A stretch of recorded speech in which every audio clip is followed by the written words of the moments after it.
In this video, we're going to install Wilwood's front and rear ProMatrix brake kit on a 2005 Ford Mustang GT. Let's get started with the front. Remove the lug nuts and lift off the front wheel. Break loose the caliper mounting bolts from the back of the rotor. You may need to use a breaker bar to loosen them. Lift off the caliper and temporarily hang it to the side with a piece of wire. Pry the retaining washers off the wheel studs using a flat head screwdriver. Slide the rotor off the hub.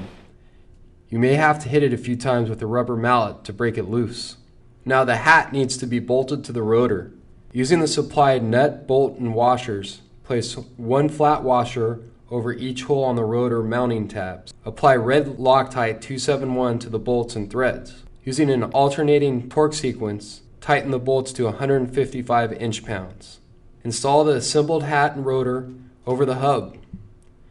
Make sure it fits flush against the axle hub flange. Use 3 lug nuts to secure the assembly while continuing with the installation.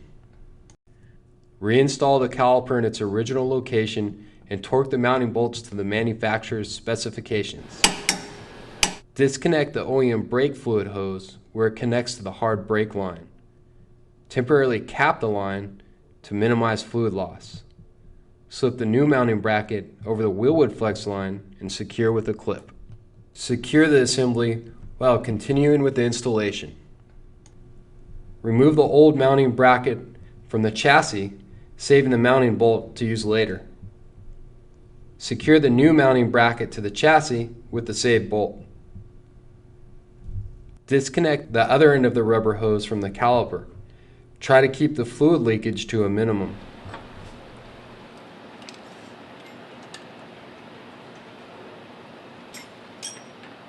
Route the line along the same path as the OEM used. Secure the fluid line to prevent contact with any moving parts, such as suspension, brake, or wheel components. Bleed the system referring to the additional information on the datasheet as is necessary for proper bleeding. Now we're moving on to the rear kit. Break loose the caliper mounting bolts from the back side of the rotor. You may need to use a breaker bar.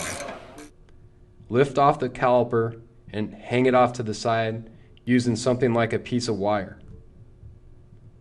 Slide off the rotor from the hub. If it's stuck, try hitting it with a rubber mallet to break it loose. Install the rotor over the hub assembly.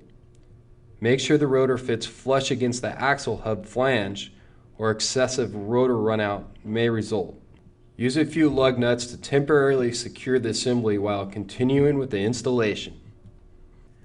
Reinstall the caliper in its original location and torque the mounting bolts to the manufacturer's specifications. Disconnect the OEM brake fluid hose where it connects to the brake hard line. Connect the new flex line to the hard line. Disconnect the other end of the rubber hose from the caliper. Try to keep leaking to a minimum. Remove the old mounting bracket from the chassis and save that mounting bolt to use it again. Secure the new mounting bracket to the chassis using the saved bolt. Route the flex line along the same path as the original traveled. Secure the fluid line as necessary to prevent contact with any moving parts. Install the wheel and torque the lug nuts to the manufacturer's specification. Good idea to rotate the wheel and check for any interferences. Bleed the system referring to the additional information on the data sheet is necessary for proper bleeding.